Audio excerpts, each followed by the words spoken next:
Hi, I'm Valerie Reid, and today I'm going to read the prologue from this wonderful memoir by Meredith Hall called Without a Map. Meredith Hall is a Maine writer, but she was born and raised in Hampton, New Hampshire. She was born in 1949, so high school class of 1967. And this book shows what an incredibly courageous, uncommonly courageous person and girl she was. And also, you're struck when reading this book at what a great capacity she has to love when it would be easier not to. Now, I had to eliminate a few paragraphs from the prologue just to fit it into our time restraints. But other than that, this is the prologue of Without a Map, and it is called Shunned. Even now, I talk too much and too loud, claiming ground, afraid that I will disappear from this life too, from this time of being mother and teacher and friend. That it, everything I care about, that I believe in, that defines and reassures me, will be wrenched from me again. Family, church, school, community. There are not many ways you can get kicked out of those memberships. As a child in Hampton, New Hampshire, I knew husbands who cheated on their wives openly. My father. I knew men and women who beat their children. We all knew them. We all knew men who were too lazy to bring in a paycheck or clean the leaves out of their yards, women who spent the day on the couch crying while the kids ran loose with the neighborhood. We knew who drank at the Meadowbrook after work each day and drove home to burn SpaghettiOs on the stove for the children. We even knew a witch. We called her Goody Welsh, as if her magic had kept her alive since the Salem days. But this was 1965. All these people were tolerated, more than tolerated. They were the community, the teachers and ministers' wives and football players and drugstore owners. They lived next to me on Levitt Road and Mill Road and High Street. They smiled hello when I rode my bike past their clean or dirty yards, their sunny or shuttered houses. Then I got pregnant. I was 16. Family, church, school, each of those memberships that had embraced me as a child turned their backs. But it doesn't correct the life gone wrong. It can only expose the transgression to a very raw light. I'm sorry, I have to go back. Shunning is supposed to keep bad things from happening in a community, but it doesn't correct the life gone wrong. It can only expose the transgression to a very raw light. Use it as a measure, a warning to others that says, see, that didn't happen in our home because we are good. We're better than that. The price I paid seems still to be extreme. But I bet it was a while again before any girl in Hampton let herself be fucked in the gritty sand by a boy from away who said love. A friend once told me that when he was in 7th grade, he and his best friend Nathan fought. Nathan got everyone in school to ignore my friend the next day, incited them to the silent treatment. It only lasted until noon.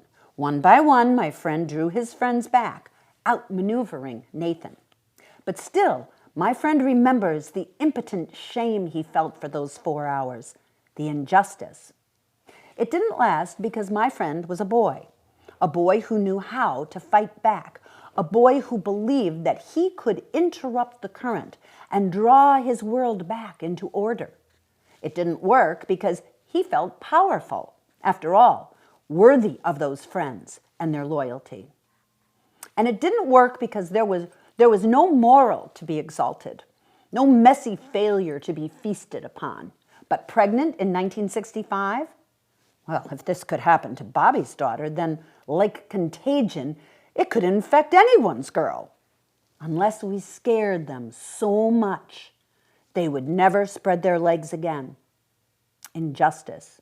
It had to be unjust. It had to be electrifying to work. I have often wondered whether the grown-ups I went to church with, who made sandwiches for me and their children on dreamy summer days, who praised me year after year for my A's and my manners and my nice family, who paid me extra for watching their babies so well. I have wondered if they had to tell their children to shun me, or if the kids slid into it on their own. The motives of the grown-ups seem quite different from those of my peers. When Diane and Becky and Debbie and John and Tony stopped speaking to me, when they started to cross the street in tight, hushed groups, when they left Toby's Rexall, their cherry cokes unfinished, because I walked in, were they told to steer clear of me? Did they understand that if shunning is to work, it must be absolute, no soft heart to undermine the effect? Or did they find their own reasons to cast me out? I never liked her anyway, or she thinks she's so smart, or her father left, you know. Maybe I was simply too dangerous. If they did not abruptly turn away, they would be judged by association as being as dirty as I was. This sort of shunning has the desired effect of erasing a life, making it invisible, incapable of contaminating. I suddenly had no history with these kids. I had started school with them at Mrs. Winkler's kindergarten in the basement of her husband's dental office. First grade, fifth grade, 8th, 10th, Mrs. Bean and Mrs. Marcotte and Mr. Cooper, 24 kids, moving together year after year. We all knew each other's parents and brothers and sisters, and when they went to the Congregational or the Methodist or the tiny Episcopal church. We knew who practiced piano after supper and who lived with a grandmother and who secretly read in the field behind Pratt's barn. No one in our class was bad. We believed we were good children and were. The 1950s still breathed its insistent, costly calm through our childhoods. When we said, I'm in 6th grade, we meant, I belong with these boys and girls. We are bound in inevitable affection. The grown-ups reinforced for each of us this sense of our lives being woven together, sticky strands of a resilient web. We liked each other as a matter of course. Idiosyncrasies and conflicts, like broken rays of the whole, were quickly corrected, the flaw made invisible and forgotten. I felt important in church and loved. I heard every Sunday as we walked into church, oh, Bobby, you have raised such wonderful children. My mother told us we were special, a family united by the trauma of my father's going and made stronger for it. Church allowed us to parade our family's bravery and fortitude. Smiling, slim and tan and absolutely capable, my mother led us into the gaze of our congregation. I was proud. When Mrs. Palmer and Mrs. Riley and Mr. Kendall and Crazy Lulu and Reverend Andrews nodded and smiled their hellos, I felt the light of adoration shine on me. My mother held my hand in the pew in the little chapel she had helped to build, and I was a child of grace. I was kicked out of school on the day we returned from Christmas vacation, 4.5 months pregnant. A slim dancer, I had zipped my wool skirt over my hard, round belly and prayed for one more day of hiding. In gym class that morning, we had used the mats for tumbling. Over and over, Miss Marston had made us practice running somersaults, kips and splits. When my turn came to do a move called the fish flop, a backward somersault, legs held high for a pause in the follow-through, and an arched back slide down onto the chest and belly, I balked. A backward somersault. I was starting to understand that what had ended my periods, what made my belly grow, was not just a terrifying threat, an ominous messenger telling me that I was doomed. It was becoming a thing, a life. A child curled inside me, perhaps in the same dread and fear of its future as I carried every minute. I felt suddenly, watching the girls ahead of me, slamming back down onto the mats, a confused and ferocious protectiveness and a giving in. Two of us, too tired to hide anymore. The class watched as I ran out of the gym into the girls' lockers. My best friends, Kathy and Susan, followed me. "What's wrong?" they asked earnestly. I hadn't showered after gym class for a month, but they had bought my excuses about not having time before biology class. This time, I turned and faced them in the clammy room. "I'm pregnant," I said. I remember now that they both visibly drew back, sucking in air, suspended. Maybe not. Maybe they just stared for a minute. Maybe they looked at me and considered how to react. But I was surprised, after all the months of rehearsing that scene in my mind, to see them turn, silently, to their lockers, fumbling with their clothes, and leave together, without saying a word to me. If I hadn't understood during those terrified months that everything I had ever been, everything I had ever believed in and dreamed of was gone, I understood it at that moment.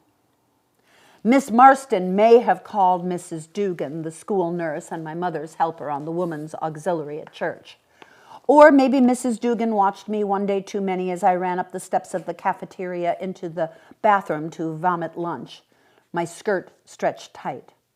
Maybe she saw the change in my face, the darkness of fear and aloneness, underlying the charade of walking and talking and sitting. She called me to her office. She was surprisingly tender as she handed me my expulsion slip. "Do you want me to call your mother at work?" she asked. "No, thank you," I answered. "How will I take my midterms?" Mrs. Dugan sat back in her chair. "You understand that you may not return to this school?" I left my books, left my notebooks with my childish penmanship, looping phrases and doodles and who loves whom on her desk, walked down the silent, polished hallway to my locker, put on my jackets and mittens, and walked alone through the white wing, past the office staff staring at me through the big window, and out the door. The first phase of outcasting was done. "Well," my mother said, sitting on the couch across the room in her trim wool dress and heels. "Well, you can't stay here." The second phase. I was supposed to move to my father's house the next morning. I asked my mother if I could wait until Sunday so I could go to church. She looked surprised. "Haven't you figured anything out?" she asked. "You can't go to church like that. They won't want us anymore." No one from church ever called or wrote to me after I left Hampton. The silence made me feel as if I had never been part of their Christian body. The beloved smells of wax and leather prayer books and old women's perfume, the swish of Mr. Andrews' robes, the sweet wheeze of the organ, Mrs. Tassetti's tiny feet in stubby black heels pumping the pedals, the voices of the church rising together proclaiming God's mercy and forgiveness, my mother's hand wrapped around mine while we stood to sing and knelt to pray, Mr. Raymond or Miss Gleason smiling at me during the long sermon, the permanence and comfort of the affection of the grown-ups, the radiant board piece of church, all this evaporated when word got out. I hadn't spent time with my father since he had remarried 6 years before. He and Catherine lived in a large old colonial in Epping, 20 miles from home. They were renovating the house themselves, and Catherine was a terrible housekeeper, so it was crowded with sheetrock panels and 5-gallon buckets of plaster and boards and crushed boxes of nails and screws and tiles for the bathroom and old magazines and piles of mail and clothes strewn over chairs. The kitchen was greasy, and mounds of dirty dishes filled the sink. My father and Catherine both traveled for their jobs and were seldom home. Catherine told me to keep the thermostats at 64. She bought cottage cheese and pineapple so I would stay thin and not lose my shape. My sister Sandy agreed to stay with me while she completed her last year at the university, but her fiancé lived in Boston and she too was seldom home. I had never slept alone in a house before. I was not formed yet, not a decision maker about my life. I was not yet born to consciousness. But here, suddenly, I was facing the results of being in the world. In those empty, slow, lonely days, I had to be born into my next life, as I lost my old self in a kind of death. My stepsister Molly was still on her winter vacation from boarding school. The morning before I arrived, she was moved from her home to her grandmother's house in western New Hampshire. We were told to stop writing letters to each other. My father explained that Molly was still only 15 and they didn't want her exposed to things like this. I was forbidden to go outside because no one in town was told that I was there and pregnant. Once, after a deep, comforting snow, I shoveled the driveway and walks, thinking that my father and Catherine would be happily surprised when they came home the next day. They were angry and reiterated that I must never go outside again. I spent long, silent days and nights in the house. When my father and Catherine were home, they sometimes had dinner parties. I was sent up to my room early with a plate of food and told not to make any noise. I didn't dare go to the bathroom down the hall, afraid that someone would come up the stairs. So I lay under the covers in my frosty, gloomy room, holding my pee, waiting. The laughter rose in bursts from the room below, voices from lives lived on another planet.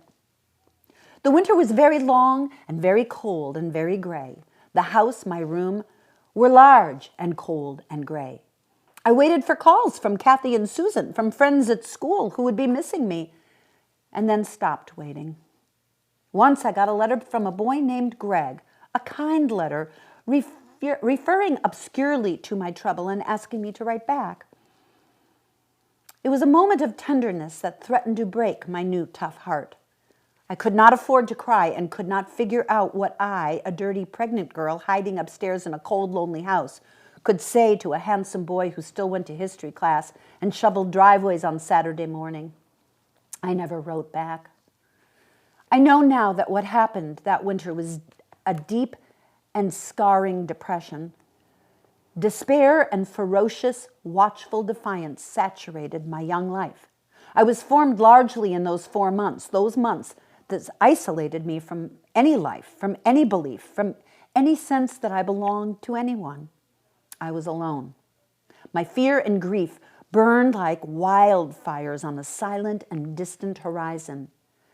I watched the destruction day after day, standing by my bedroom window, staring out over the snow-covered fields that belonged to my father. My mother finally called in March. My birthday was coming, and she wanted to bring me home for dinner. I was pushed to excitement. I missed my mother badly, the mother of my childhood. I missed my bedroom and my cat. I missed that life, that girl, and wanted to reclaim her for a day. I was exchanged between my parents' cars on the Route 101 overpass at noon. My mother stared at my large belly and didn't hug me. We drove in silence to Hampton. I wish I had not agreed to come. Being near her, being in our car, which belonged now to before, approaching my town on roads as familiar as my own body had once been, all agitated the deep, deep sense of loss, which I struggled so hard to kill. When we turned onto Lafayette Road near town, my mother told me to get down on the floor of the car. I didn't move. "We might see someone," she explained. I squeezed my baby and me onto her floor and watched my mother's faraway face staring straight ahead as we drove home. My bedroom was a museum of another life. It was pink and soft and sunny and treacherous. I sat all afternoon on my bed, fingering the white chenille bedspread and stroking my purring black cat. I called up my numbness. A white lace cloth, ironed by me when I was a child in this house, covered the bureau. The blue plastic clock whirred quietly. Cars slid silently down High Street, carrying people I knew, Mrs. Sargent and Teddy Lawrence and Sally and Mr. Palmer. They were in a movie, and I watched from beyond the screen. I don't remember my birthday dinner, 17 years old and 7 months along. I am sure my mother gave me something nice. I hid on the floor of the car in the dark and was relieved to return to the empty obscurity of my father's house. It is true that my mother did not stay in the church after I left, but she had met Peter the year before. He was a jazz musician, writer, thinker. I remember going to church alone for a while, probably during that time of tumultuous changes in my mother's own life. She became a radical, started keeping a journal, sketched faces on the phone pad. She worked for Peter at a new job with a small artsy magazine. After work, They joined friends at the house Peter rented at the beach for long nights of drinking and talking and cigarettes and music. That was the summer I got pregnant. Leaving the church may actually have happened for my mother months before my outcasting. Of course, I believed completely that she was a nearly perfect mother, and any trouble I found was born in my own reckless, selfish heart. It is true that my shunning was a message from our community to my mother also. Bobby Hall thought she was so high and mighty, but she couldn't keep her husband, and now she hangs out with beatniks at the beach. And don't even mention her youngest. You get what you deserve. Her rejection of me was a measure of the humiliation she felt. She believed until her own death that I caused her to lose her friends and her stature in our town. I struggled to reckon with my own silence, my lack of fight. I allowed my family and community to abandon me when I was drowning. Worst of all, I allowed my baby to be abandoned. I never said a word. Sometimes my own failure of courage feels like the most hideous kind of cowardice, a flaw in me that confirms my unworthiness for love. Sometimes, rarely, I get a flicker of understanding about other realities, and I feel a powerful protectiveness of that stunned and desperate girl. It is a function of shunning that it must eliminate the shunned completely. It feels like a murder and is baffling because there is no grave. No hymns were sung to ease my going or to beg for God's blessing on my soul. Shunning is as precise as a scalpel, an absolute excision, leaving miraculously not a trace of a scar on the community body.